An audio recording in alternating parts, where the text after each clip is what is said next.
Ok, on est parti ici, Angela Tfekta, et bienvenue pour ce premier épisode d'une série, disons que c'est pas vraiment une série, mais on va appeler ça une série, qui s'appelle Premier Contact. Donc le but est assez simple, je vais regarder, je ne sais pas, un premier épisode d'un animé. Et puis, suite à l'épisode, je vais en parler un petit peu, vous dire un petit peu de quoi ça raconte, mes attentes à moi, pourquoi j'attendais ça, est-ce que je l'attendais, est-ce que je l'attendais pas, etc. Et puis, le but en fait de cette chose, ça serait que à la fin de la saison, je fasse un dernier contact. Donc, comme ça, on pourra voir la différence entre mon avis du début et mon avis de la fin. Et puis voir un petit peu l'évolution que ça a. Donc forcément, ça voudrait dire qu'il faut que je regarde l'animé en question, dans des premiers contacts jusqu'au bout. Alors ça c'est pas forcément sûr. Des fois je décroche certains animés, des fois j'ai pas le temps, des fois j'ai pas envie, des fois voilà. Et aussi évidemment je pourrais pas tout regarder. Donc peut-être, il y a même de grandes chances que ça soit que des premiers contacts et qu'il n'y ait pas de dernier contact. Là, je le fais comme ça parce que j'ai eu l'idée tout à l'heure. Je me suis dit, allez, ça pourrait être sympa vu qu'en ce moment, on est au début de l'été 2018 et que, au niveau de l'animation, ça carbure en ce moment-là. Cette semaine, la semaine dernière et les semaines qui arrivent, ça va carburer dans les premiers épisodes. Donc voilà, donc je me suis dit que ça pourrait être une bonne idée. Et peut-être que ça pourrait intéresser des gens. Donc aujourd'hui, trêve de bavardage, on va parler de Shishisei no Subaru, aussi appelé Seven Sense of the Reunion. Alors c'est un animé inspiré du light novel de Tao Noritake, donc du roman. Donc Tao Noritake, j'ai fait un petit peu des recherches sur cette personne, j'ai pas trouvé grand chose. Il a fait comme ça quelques romans, mais c'est pas vraiment arrivé jusqu'à nos oreilles. Il me semble que c'est le premier animé qui est apparu avec ce nom-là. Il a aussi fait, il me semble, le light novel Complete Novice, peut-être qu'il arrivera sous peu en animé. Mais voilà, donc c'est le premier animé, et je crois qu'il en a fait 5 ou 6 des light novels. Peut-être un petit peu plus si le site n'avait pas référencé tous les light novels, mais c'est fortement possible que si cet animé-là marche, on se retrouve avec d'autres animés de sa plume. Voilà, donc c'est un animé qui a commencé le 5 juillet 2018, donc il y a 4 jours à l'heure où je tourne cette vidéo, et à l'heure où cette vidéo sera publiée. Donc c'est un animé qui mélange de l'action, de la fantasy, du mystère, de la science-fiction, du drame. Il y a des jeux, on est dans un monde virtuel. C'est produit par le studio d'animation Lerche, ce n'est pas licencié en France, donc ni Wakanim, ni Crunchyroll, ni ADN, me semble-t-il. Donc voilà, il faut le regarder via d'autres moyens de streaming. C'est réalisé par Nishuji Yoshito. Donc lui, c'est quand même quelqu'un d'un petit peu qui pèse un peu dans le milieu. Il a notamment fait la seconde saison d'Assassination Classroom, également Koro Sensei. Il a fait Aldo Noah Zero. Donc en fait, ça c'est des séries quand même qui pèsent dans le milieu. Assassination Classroom, je pense qu'on ne le présente plus aujourd'hui. Ça avait assez cartonné à l'année de sa sortie, autant les mangas que l'animé. Et l'animé avait, je me rappelle, à l'époque, plutôt bien marché. Il y avait beaucoup de monde qui en parlait. Donc voilà, c'est réalisé par quelqu'un d'assez connu qui fait de la qualité. Hein. Je me rappelle de la qualité d'Aldo Noah Zero seconde saison. C'était pas mal. Donc il a fait également Amagami SS+. Ça c'est plus vieux. Et c'est pour un public peut-être un peu plus de niche. Et c'est une animation assez agréable à regarder. Donc on peut dire qu'on part déjà sur des bonnes bases. Alors, ce premier épisode, donc je viens de le regarder il y a une demi-heure, il est assez chargé. Il est décomposé déjà en plusieurs parties et il est assez chargé. Donc il y a vraiment une coupure au centre de l'épisode et beaucoup d'informations nous arrivent, ce qui implique du coup beaucoup de virages qui sont faits à droite à gauche. Donc je vais un petit peu détailler tout ça. et vous dire ce que j'en pense, en faisant peut-être des analogies avec d'autres œuvres, d'autres mangas, d'autres auteurs, etc. Si ça me vient à l'esprit, j'ai pas tout préparé, hein, je vous avouerai, ça va me venir comme ça, c'est le principe de cette chaîne, hein, il n'y a pas de montage, là ce que vous voyez, c'est fait sous OBS, et c'est un peu en impro. Alors, au début de l'animé, de l'épisode, on a une présentation globale des personnages. Donc on se retrouve dans un monde virtuel qui fait évidemment penser à Sword Art Online parce que voilà, il y a eu une vague depuis 2012. En 2012, il est sorti Sword Art Online un animé, ma foi, plutôt bon, qui a très bien marché à l'époque, je m'en rappelle encore, de la hype qu'il y avait dans les cours de récréation. Et suite à ça, il y a eu beaucoup d'animés et de mangas et de light novels aussi, faut pas les oublier, qui sont sortis sur la thématique du monde virtuel, des MMO, des MMORPG, des RPG, de la fantasy, tout ça vraiment avec une interface de jeu vidéo dans l'animé. Et évidemment que ça a marché parce que voilà, il y avait quand même, il y a un gros public de MMORPG. Il suffit de regarder les Final Fantasy pour voir toute une hype qu'il y a autour. Forcément, c'est un public assez ciblé, mais des gens qui ont joué à, je ne sais pas, World of Warcraft, Dofus, du Ankama ou toutes ces choses-là, ils s'y retrouvent parce qu'ils connaissent déjà le vocabulaire, parce qu'ils savent comment marche un jeu vidéo de cette tranche. Et vous voir ça en animé, c'est jouissif. Hein. Moi, je me rappelle que la première fois que j'ai vu Sword Art Online, c'était ça qui était vraiment plaisant, c'est qu'ils utilisent un vocabulaire, il y a des quêtes, il y a des monstres, des objets de quête, il y a certaines problématiques qu'on retrouve dans les jeux vidéo, et c'est excellent de voir ça en animé, tout scénarisé, quoi. Et moi, je pense que c'est l'un des arguments qui fait que, c'est ce en partie pourquoi ça a bien marché, en plus de l'animation, en plus des personnages, en plus du caractère, du visual novel, comment c'est réalisé, etc., etc. Mais depuis 2012, il y a eu toute une vague comme ça d'animés et de mangas qui sont sortis sous le thème du monde virtuel. On peut en citer plein. Par exemple, Grimgar a été dans cette même trempe, a d'ailleurs peut-être été mieux perçu pour le rythme de l'animé. Il y en a eu plein, il y a eu No Game No Life aussi, il y a eu Overlord d'ailleurs qui a une 3e saison qui va sortir dans quelques jours. Overlord a été pareil très bien accepté, mais c'est des animés qui fonctionnent bien, s'il y a une hype autour, ça marche plutôt bien. Donc voilà, donc là on est encore une fois dans un monde virtuel, sauf que voilà, on n'a plus la même problématique que sur Sword Art Online, il n'y a plus de morts si on quitte le jeu, il n'y a plus de mort réelle. Sauf que, et là où ils ont été intelligents, c'est que si on meurt dans le jeu, on ne peut plus ressusciter. Donc c'est-à-dire que le compte se supprime de lui-même. Et heureusement qu'il y a ça, sinon ça aurait un intérêt bien moindre. Donc ils ont réussi à trouver ça. C'est pas le seul manga, il me semble que j'avais déjà lu ça dans d'autres mangas, dans d'autres animés. Mais voilà, ils ont trouvé cette petite astuce. Donc il y a quand même une certaine tension qui vient nous prendre. Parce qu'on ne veut pas que le personnage meure, parce que ça voudrait dire que tout le personnage est supprimé. Donc ça veut dire qu'il y a beaucoup de temps qui ont été supprimés. Et si on met les dizaines d'heures, les centaines d'heures qu'on a joué, qu'on a créé notre personnage, qu'on a eu plein d'objets de quête, un inventaire à un certain niveau, si on perd tout d'un coup, c'est un peu comme si on perdait une partie de soi, hein, donc c'est quand même un petit peu important. Et puis même, si une personne dans un groupe, pendant une quête importante, imaginons un combat de boss meurt, ça va être très compliqué pour les autres personnes, parce qu'il n'y a pas de résurrection, donc ils vont devoir se débrouiller tout seuls. Et puis même, ça voudrait dire que il faudrait que la personne du coup change de jeu si elle veut continuer à jouer. Donc voilà, il y a tout un tas de problématiques derrière qui permettent une tension intéressante.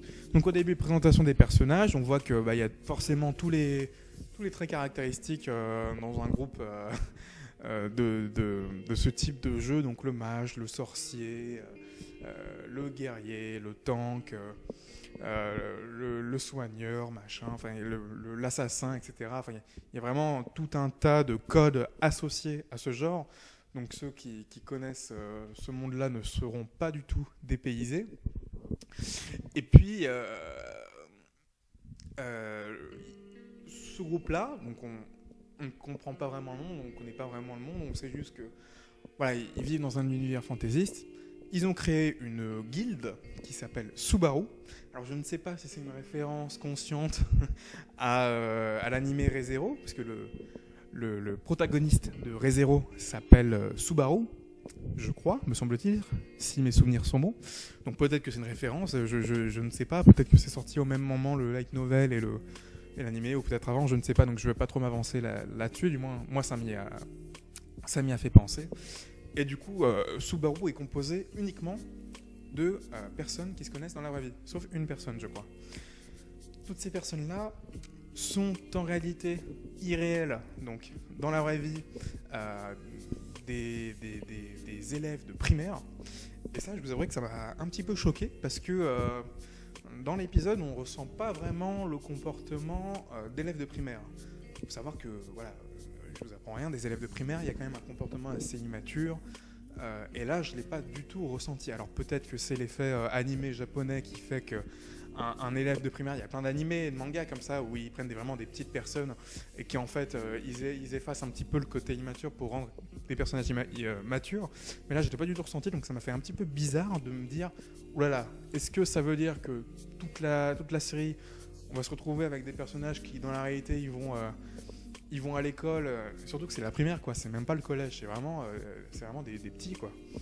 Et dans le jeu, on va se retrouver avec des mecs badass et tout. Enfin, ça m'a fait un effet assez bizarre. Et finalement, comme vous l'avez sûrement vu, si vous êtes ici, après comment dirais-je, une quête de boss, il y en a une qui se fait tuer, qui s'appelle Asahi. Et puis ça crée une rupture. Pourquoi ? Parce que dans la vraie vie, elle fait une crise cardiaque suite à la mort de son personnage. On ne sait pas vraiment les causes, pour l'instant. Et là, voilà, là il y a plein de questions qui se posent. Déjà, j'en ai pas encore parlé, mais il y a toute une partie sentimentale, dirais-je, plutôt triangle amoureux entre trois personnes. Donc Asahi, le protagoniste que j'ai oublié son nom, et une autre fille. Asahi a l'air de, à un certain moment, je ne sais pas, évoquer peut-être ses sentiments. Le dialogue est un petit peu parti, donc on ne sait pas ce qu'ils se sont dit. Mais voilà, ça crée de la jalousie. Donc voilà, on sait qu'il y a déjà tout quelque chose qu'on peut creuser ici. Donc est-ce que le protagoniste aime Asahi ? Est-ce qu'elle aime l'autre fille ? Donc l'autre fille, on comprend très rapidement qu'elle aime le protagoniste. Donc il y a un triangle. Et puis bim, la mort d'Asahi, grosse rupture. Le protagoniste se sent un petit peu déboussolé, surtout qu'en plus à l'enterrement donc dans la vraie vie de Asahi, on voit une autre personne qui était dans le groupe Subaru qui dit c'est de ta faute parce que voilà dans cette quête là il n'a pas su gérer la situation et du coup comme on le voit à l'image là, du coup il s'est un peu fait prendre et l'autre Asahi s'est mise devant elle. Et donc voilà, forcément ça crée une grosse rupture, gros choc. Donc là, moi je me suis dit putain mais on va vite là. Enfin, on est à la moitié de l'épisode, il y a déjà une mort. Le passé, on l'a pas trop creusé, donc ça veut dire qu'il faudra le creuser après. Les relations, on en a parlé 2 minutes. Comment ça finit ? Est-ce que le protagoniste était amoureux d'Asahi ? Pourquoi ça se passe comme ça ? Pourquoi elle est morte ? Est-ce que c'est vraiment, est-ce qu'elle est vraiment morte comment dirais-je, de crise cardiaque? Est-ce que, je ne sais pas, on pourrait peut-être penser qu'elle s'est suicidée ou quoi. Comment ça se fait que c'est une crise cardiaque? Est-ce que c'est à cause du jeu vidéo? Enfin, il y a tout un tas de questions qui se posent. Et bim, grosse ellipse, 6 ans plus tard. Donc là, pareil, je ne l'ai pas vu venir. Je me dis, ah ouais, directement, on en vient là. Le personnage principal, le protagoniste, a abandonné les jeux vidéo pour faire autre chose, on ne sait pas vraiment quoi. Et on lui demande de réintégrer un autre jeu qui est une évolution du monde, du monde dans lequel il était, qui s'appelle Re-Union. Donc le monde d'avant c'était Union, là c'est Re-Union. Et puis voilà, on va le voir un petit peu y aller à reculons, et puis il va vraiment s'y mettre. Il va trouver un coffre au fond d'une salle. D'ailleurs, c'est un peu bizarre, on dirait qu'il y a un espèce de bug, un hack, on ne sait pas ce que c'est, un coffre au bout, et dans ce coffre-là se trouve Asahi.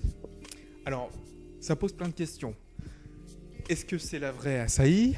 Pourquoi il y a eu cette espèce de modification de salle, surtout qu'il est rentré dans une grotte et on se retrouve dans un environnement assez stylé, assez futuriste ? Est-ce qu'il a été téléporté ? Est-ce que c'est un bug du jeu ? Est-ce que c'est quelqu'un qui a introduit un bug ? Pourquoi elle est là ? En plus, il y a une mise à jour, donc elle devrait être logiquement sauvegardée dans Union et pas Réunion. Voilà, pareil, est-ce que elle-même sait ce qui s'est passé ? Enfin, pourquoi elle est là ? Ça fait 6 ans quand même. Lui, il a grandi, elle a dû grandir aussi également. Et puis même, il y a tout un tas de névroses qui sont à creuser derrière. Par exemple, la fille, qu'est-ce qui s'est passé pendant ces 6 ans ? Est-ce que ce protagoniste s'est séparé de ses différents compagnons dans Subaru ? Est-ce que les personnages en eux-mêmes se sont séparés entre eux dans la vraie vie, par exemple ? Pourquoi est-ce qu'il a quitté les jeux ? Est-ce que c'est en rapport avec Asahi ? Est-ce qu'il ne veut plus y penser ? Pourquoi il y est retourné ? Enfin, tout un tas de questions. Et pareil, Asahi, ça voudrait dire qu'elle est bloquée dans le jeu. Est-ce que c'est un virus ? Est-ce que c'est un piège ? On ne sait pas. On ne sait pas, il y a plein de questions. Du côté de l'animation, c'est assez propre. Franchement, j'ai pas eu des plans qui m'ont vraiment choqué. Juste, voilà, la scène d'introduction et le dragon. Moi, je suis pas spécialement fan de ces scènes en 3D, voilà, qui sont faites un petit peu mélange 2D 3D. Moi, le dragon, mais bon, après ça, c'est un avis personnel. Ça m'a pas choqué plus que ça, mais je suis pas fan de ce type d'esthétique. Voilà.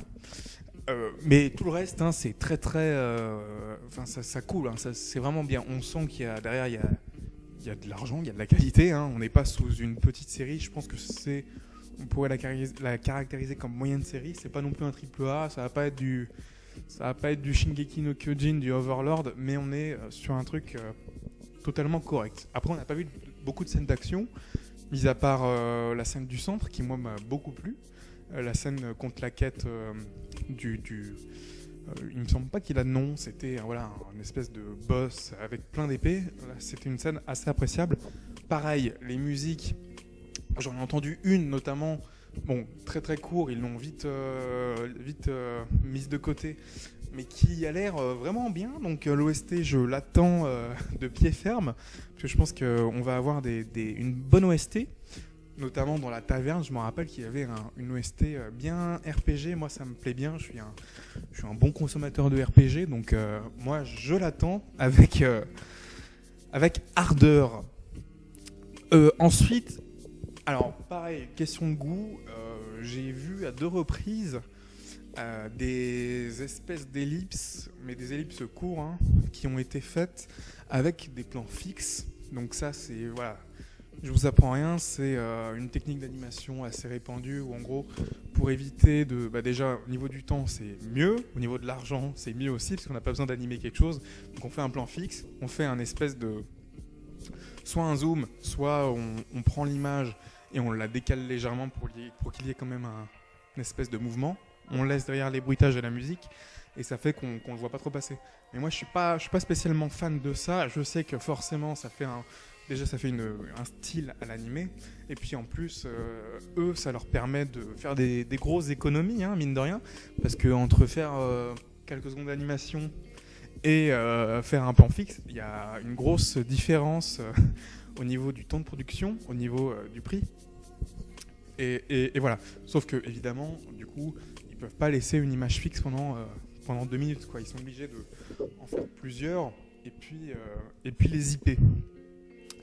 Qu'est-ce que je pourrais dire d'autre ? Oui, au niveau de l'attente.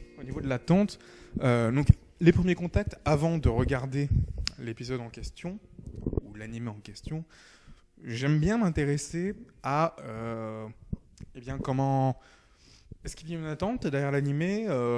Combien de temps il est censé durer ? Donc on n'a pas d'informations sur le nombre d'épisodes qu'il y a pour l'instant.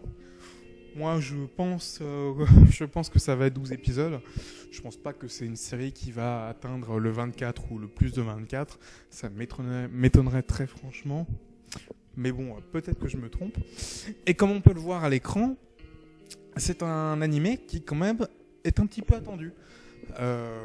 Ça m'a étonné quand j'ai vu ça parce que voilà, l'affiche d'annonce n'était pas non plus...